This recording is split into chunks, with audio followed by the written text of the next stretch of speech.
This is the red heartbeat of Christmas Island.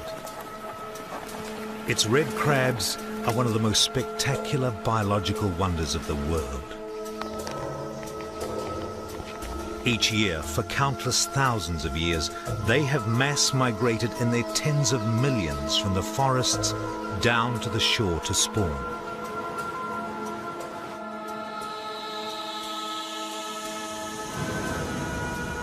But the red crabs and their unique island ecosystem are now under threat from a small but lethal enemy, the yellow crazy ant.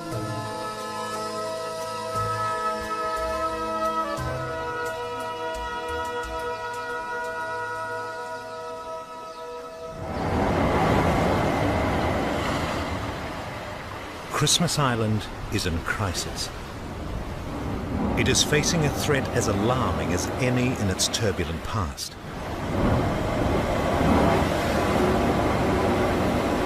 Born of an ancient volcano, then uplifted and immersed many times, Christmas Island now survives as a rugged, isolated island in the Indian Ocean far to the west of Australia. Over millennia, this isolated island grew into a haven and breeding place for sea creatures and sea birds.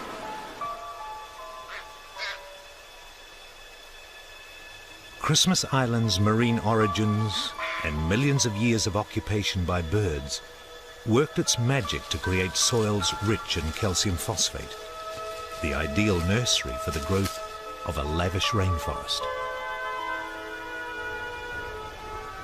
It was also the perfect setting for a remarkable invasion from the sea.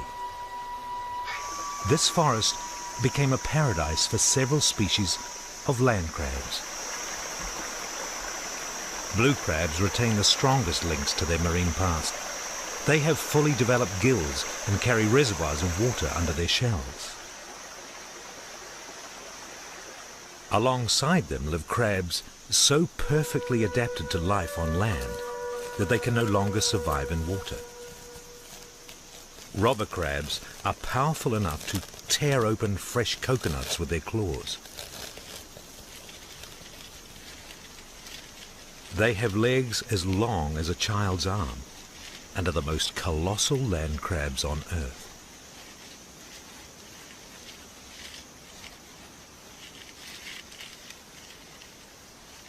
But big as they are, robber crabs do not dominate the forest floor on Christmas Island. That distinction belongs to red crabs. Red crabs dominate through sheer numbers. There are between 80 and 120 million of them living on this small island, and their burrows are everywhere. As they dig their burrows, in their slow, methodical way, they cultivate the forest floor, tilling the soil, aerating and replenishing it.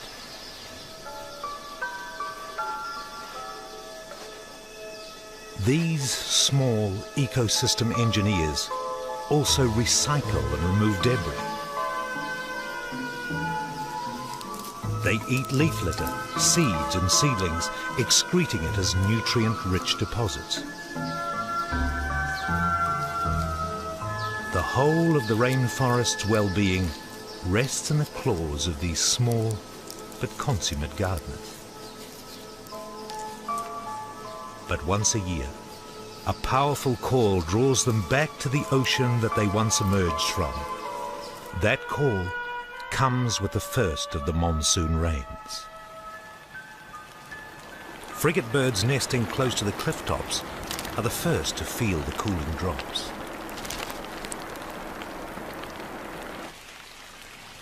As the rain reaches the forest floor, it triggers a flurry of activity among the red crabs. They start to move, slowly, in small numbers at first.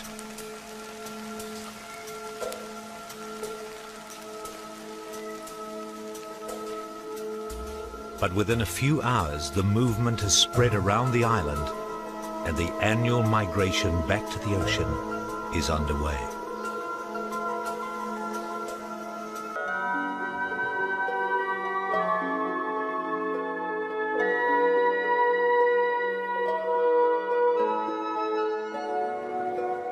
The crab larvae are like miniature mythical beasts with tiny spikes on their heads, which they use to rip open their egg sacs. And their powerful tails propel them into the next stage of life.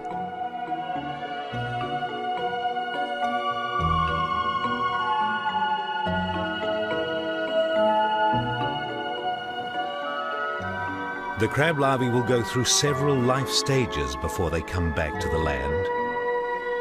During that time, they will be at the mercy of fish, ocean currents, and the weather. Only when the survivors return to land in 3 or 4 weeks will the success of the spawning be known.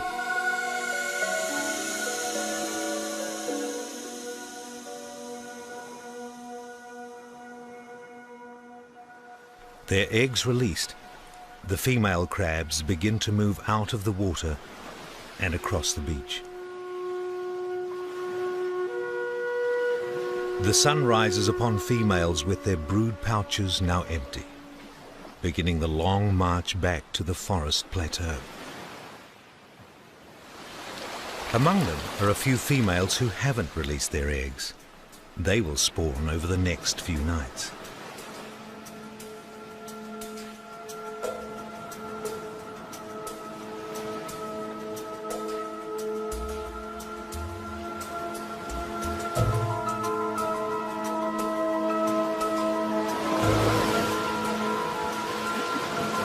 Some of the crabs dip in the ocean one last time before returning to the forest for another year.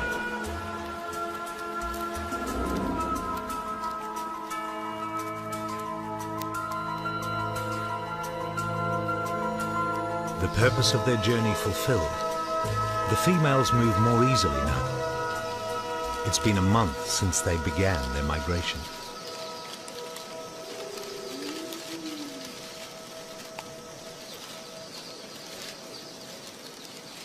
This is their journey home. Like the males, they take the same route inland as they took down to the sea. And like the males, some find that conditions have changed since they came to spawn.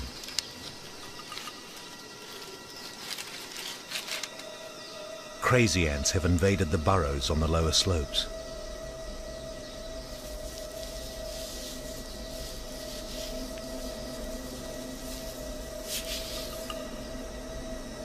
As the red crabs seek safety, they are overcome. It's the same story all over again. The ants attack.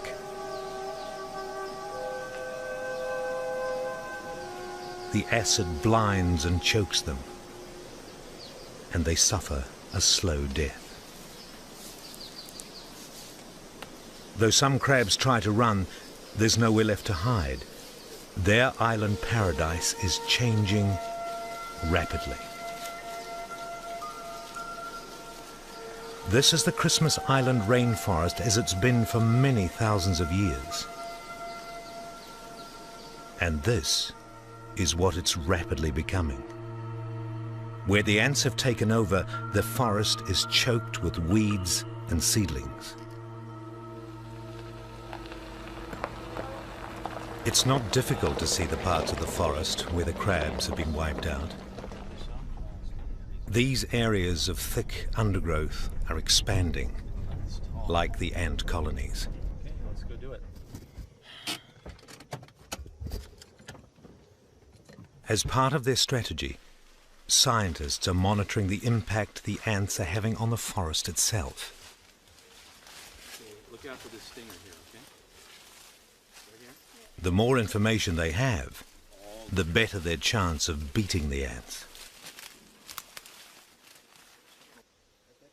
They're measuring the rate of change in the forest within heavily infested areas. CN 68. It's a chilling exercise. For even if the ants are controlled and red crabs are able to repopulate these areas, 169. they believe it would take many decades for the forest to return to its natural state. But controlling the ants or even halting their spread is the most pressing task.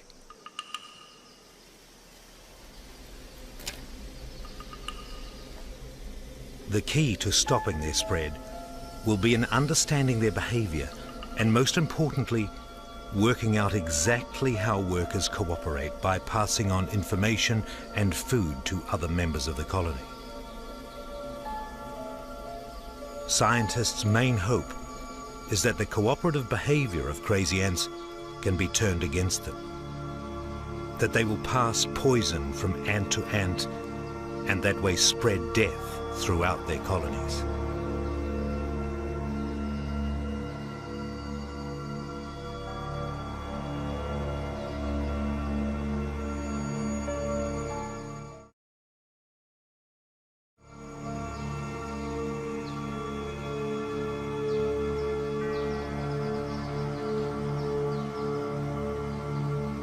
There are several highly effective ant poisons in use around the world, but finding the right bait or attractant for the conditions on Christmas Island would prove a lot more difficult. As the ants forage for food, they pass through sites where poison has been laid.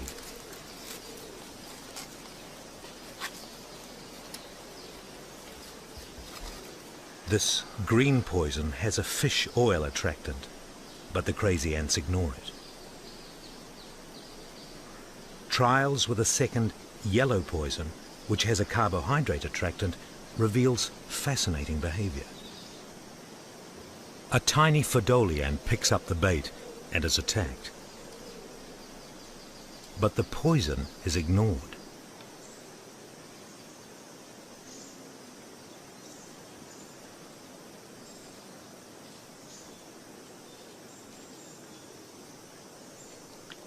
Then a second Phodoli tries, in vain for the bait. Finally, a third group claims the poison. Again, the crazy ants attack.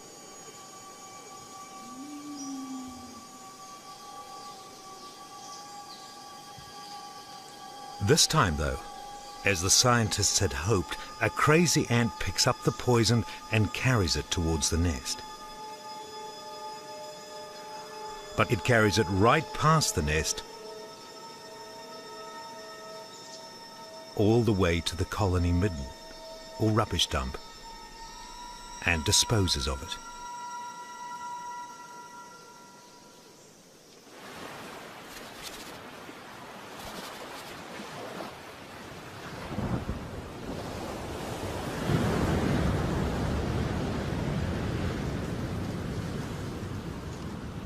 As the storm of the ant invasion builds on land, the weather deteriorates out at sea.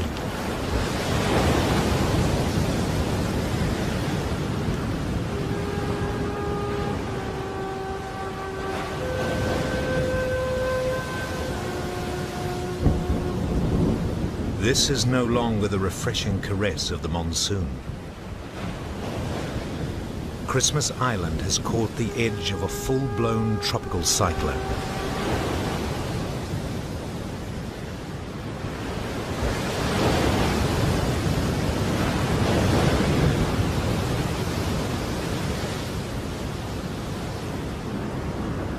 It's now been 3 weeks since the spawning. The first of the crab larvae were due to return from the ocean about now. Their chances of survival don't look good.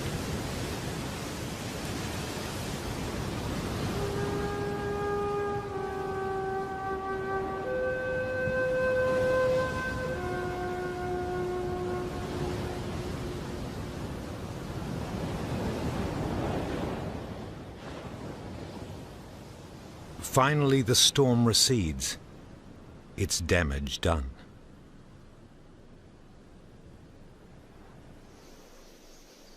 This Abbott's booby chick is very lucky to be alive.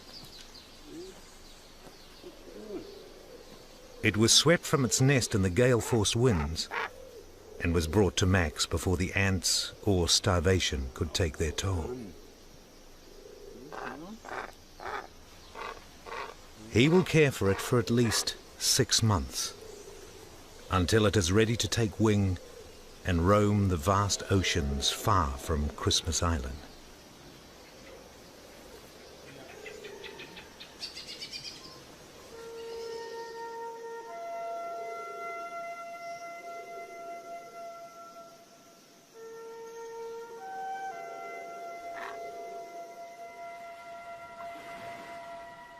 Exactly 1 lunar month after the main spawning, a second, smaller event takes place.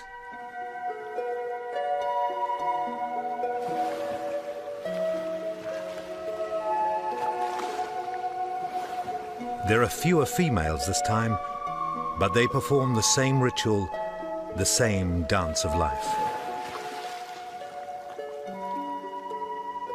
The red crabs have one more chance at sustaining their numbers this year.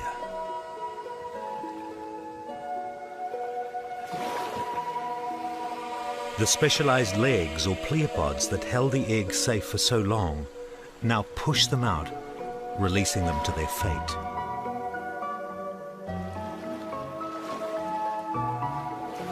One crab's misadventure is another's hearty meal.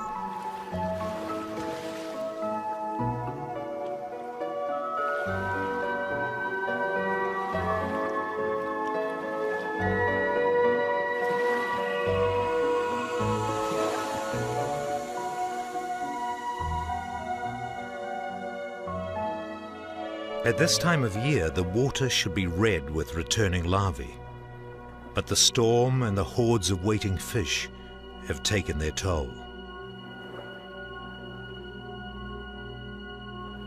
None of the larvae from the first spawning have returned. Although the second spawning offers another small chance, the crab larvae will still have to face the same dangers at sea. On average, only 1 year in 5 yields a successful mass return of young crabs. This will not be a good year. Finally, a few from the second spawning return. Like tiny spiders, this next generation crawls inland, retracing a journey their species has made for thousands of years. Instinct pulls them forward. But in spite of all they've already endured, nothing in their biological inheritance has prepared them for what lies ahead. Crazy ants.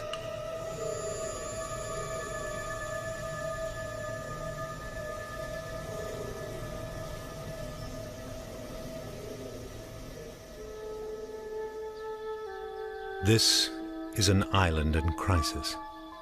Scientists already know that exterminating the ants will be almost impossible, and the very best they can hope for is a partial victory.